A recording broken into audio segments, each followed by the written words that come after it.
자, 오늘의 주제요. 다주택자 심리 어디로 향할까 합니다. 자, 이런 방향성을 일단 심리가 부동산에 가장 중요하잖아요. 그 방향성을 안다는 게 상당히 의미가 있는 일일 겁니다. 자, 지금 양도세 한시적 중과 배제 10년 이상 가지고 있었다면 한시적으로 6월 말까지 매도하는 것들에 대해서 양도세 중과를 빼주고 중과를 배제시키고 그다음에 장기보유 특별공제까지 해주겠다. 정상적으로 해주겠다. 자, 이런 얘기죠.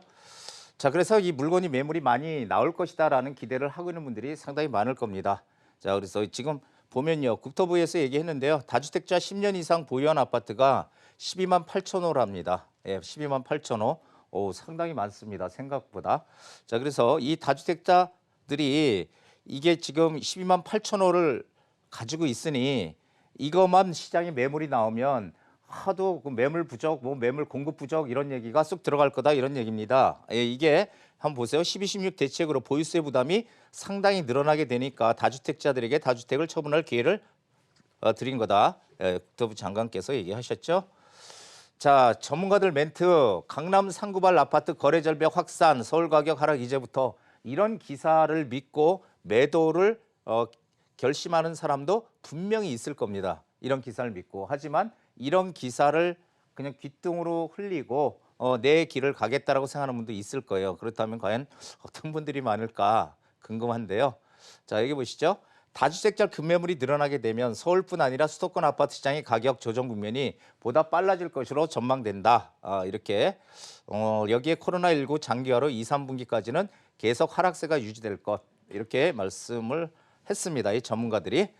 자, 부동산 전문가들 다주택 때 매물이 많이 쏟아지면 당연히 가격은 하락할 것이다. 부동산은 항상 수요와 공급이 가장 첫 번째 법칙이죠. 수요와 공급의 법칙. 자, 그래서 공급이 많으면 당연히 가격이 하락하는 겁니다. 매물이 많이 쏟아지면은 하락한다. 이게 지금 이 전문가들이 대부분 전문가들이 얘기하고 있는 얘기입니다. 자, 그런데 매물이 많이 쏟아져 지금까지 나왔을까요? 지난해 12, 16 대책이 나오고 나서 벌써 지금 1월, 2월, 3월, 4월 달 4개월째로 지금 접어들고 있죠. 하지만 아직까지 물건이 막 쏟아진다는 그런 뉴스나 기사는 없죠. 간혹 사정 있는 매물이 나오는 겁니다. 그래서 사정 있는 매물이라는 건 뭘까요? 저는 얼마 전에 그런 기사를 보고 깜짝 놀랐던 게 그 신문 기사에 아주 첫 타이틀로 이렇게 나왔더라고요. 강남에 뭐 5억 빠진 매물 나왔다. 강남에 5억 빠진 매물. 자, 이렇게 보면 사람들은 어떻게 생각하죠? 그 단지 매물들이 다 5억씩 빠졌겠구나 이렇게 생각을 하지만 저는 그걸 뭐 보는 순간 말도 안 되는 소리다 이런 얘기를 했지만 막상 어떻게 됐을까요? 그건 결국은 그 부모와 자식 간의 거래거나 아니면 증여나 이런 쪽이지 정상적으로 그렇게 빠질 수가 없습니다. 부동산이라는 건. 자, 그래서 자, 이게 나온다고 이제 만약에 6월 30일까지 물건이 나온다. 저는 뭐 전에도 얘기했지만 물건이 별로 나오지 않을 것이다라고 얘기했습니다. 그런데 나온다고 하더라도 뭐 어떤 매물? 저가 위주의 매물로 매물들이 등장을 할 것이다 라고 저는 말씀을 드리고 싶고요. 고가의 매물은 안 나온다는 겁니다. 고가의 매물은. 한마디로 가격 싼 것들만 10년 이상 된 매물 중에서 가격 싼 것만 내놓을 것이다라는 얘기예요. 한번 두고 보시자고요. 자, 그런데 이 다주택자들 그 조사를 해봤더니요. 지금 최근에 뭐 공시 가격 지금 급등했죠. 그래서 뭐 종부세니 재산세 부담들이 커지고 있잖아요. 그런데도 지금 공시가격 급등했는데 팔겠다가 34%, 그다음에 보유하겠다가 65%입니다. 거의 배 정도 되죠. 10명 중 6명가량은 아파트 팔지 않고 보유하겠다고 답했다라는 얘기죠.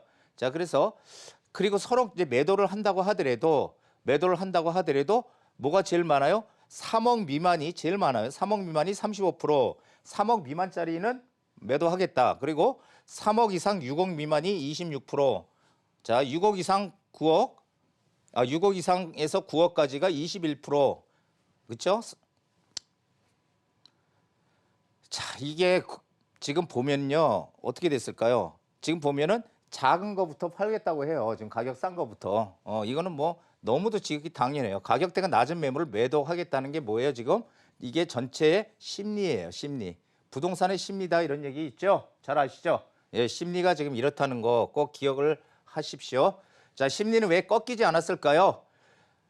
저도 그렇고 많은 분들은 이렇게 생각합니다. 자, 코로나19에 지금 19 때문에 전 세계가 난리고 우리나라도 난리였다가 지금 진정세로 지금 진정세로 접어든다 그러면 좀 너무 또 시기상조일까요? 조금 뭔가 줄어드는 확산이 지금 점점 줄어드는 이제 그렇죠? 이렇게 지금 되는 상황인데 그러다 보니까 코로나19의 소멸은요 결국은 시간 문제일 뿐이라는 거죠. 시간이 해결해 준다. 이게 빨리 끝나느냐 아니면 좀 더 길게 끝나느냐. 결국 바이러스는 퇴치될 것이다라는 인식이죠. 예, 이런 인식이 지금 강하고요. 그리고 가장 중요한 겁니다. 부동산에서 이 저금리 그리고 유동성. 지금 우리가 사상 초유의 제로금리 시대를 맞고 있죠. 0.75%포인트 저금리 0.75. 자, 그리고 유동성. 지금 유동성이 지금 엄청나게 커지고 있고요. 그리고 전 세계적으로 돈 풀기가 계속 될 거고요. 코로나가 끝나더라도 돈 풀기는 계속 될 거예요. 이 지금 그동안에 침체되어 있던 경제를 되살려야 되니까. 자, 그러면은 유동성은 더 커질 수밖에 없다는 거죠.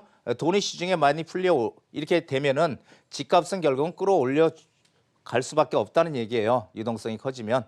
자, 부동산은 뭐라고 얘기하죠? 우리가 인플레이션을 해지하는, 방어하는 그런 실물 자산이자 특히 또 금과 같은 지금 안전 자산의 인식이 점점 커지고 있다는 거죠. 그렇기 때문에 결국은 제가 보기에는 이 주식하고 주식시장이나 이 부동산 시장 쪽으로 결국은 돈들이 어느 시점인지 모르겠지만 결국은 돈이 흘러 들어올 수밖에 없다. 이런 얘기를 저는 드리는 겁니다. 자, 왜 지금 서울은 지금이 기회라고 말합니까? 투자는 항상 수요와 공급이 가장 중요합니다. 수요 공급 법칙, 수요와 공급의 법칙 중학생만 되면 다 배우는 거고요. 그리고 모르는 사람 거의 없어요. 다 얘기는 다 들어봤어. 너무도 당연하니까 수요가 많으면 공급보다 수요가 많으면 가격은 오르고 그렇죠? 수요보다 공급이 더 많으면 가격은 떨어지는 거죠. 너무나 간단해. 그런데 막상 투자할 때는 잘 생각 안 한다는 거죠. 이거를. 서울의 공급 물량이 뭐 50만 채다.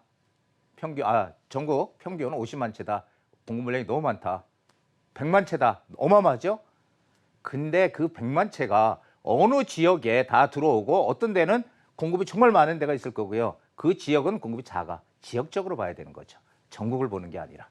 자, 그래서 서울은 2022년도까지 공급은 갈수록 줄어듭니다. 2020년도까지. 그래서 공급은 절대 부족한 지역이에요. 절대 부족 지역 공급. 서울에 들어갈 절호의 기회. 지금 서울 집값 많이 올랐다고 하죠. 하지만 이 공급이 부족하게 되면 어떻게 된다고요? 가격은 많이 오를 수밖에 없어요. 이게 하나의 지금 서울이 들어가야 되는 하나의 포인트입니다. 공급이 없다는 거. 자, 언론 기사는 한 귀로 듣고 한 귀로 흘리십시오. 수십 년째 제대로 예측한 기사 하나도 없습니다. 맨날 사람들한테 어떤 공포심을 조장을 한 데는 뭐 기여를 했을지 모르지만 자, 단기적으로 약간의 가격 조정은 당연히 올 수 있어요. 왜? 지금 이런 사태에서 지금 이렇게 막 심각한 지금 뭐 경제도 안 좋고 지금 막 바이러스도 설치고 하는 그런 시점에서 과연 부동산 가격이 오를 수 있나요? 그러니까 가격 조정 올 수 있고 약간의 가격 조정 올 수 있어요. 하지만 그리고 또 하나 거래가 잘 안 될 뿐이지 집값이 막 이렇게 갔다가 이렇게 내려가는 이렇게 출렁출렁하지 않는다는 거를 아셔야 됩니다. 더 떨어질 거 기다리지 마시란 얘기예요. 2021년도 약 23,217가구 올해보다 거의 절반 가까이 줄어드는 거고요. 2022년도 13,000가구로 또 줄죠. 지금. 자, 이래서 공급 부족으로 인한 전세가 상승은 불보듯이 뻔합니다. 지금도 전세가가 뭐 45주 연속인가 계속 지금 오른다고 하죠. 하지만 더 많이 심하게 전세가가 올라갈 거다. 전세가가 오르면 매매가를 다시 끌어올리는 건 뭐 어쩔 수 없는 상황이죠. 자, 이렇게 가니까요. 잘들 판단하시기 바랍니다. 자, 빗속에 오래 서 있으면은 어떻게 돼요? 빗속에 그냥 하염없이 계속 비가 올 것 같지만 결국 비가 개게 되면은 뭘 봐요?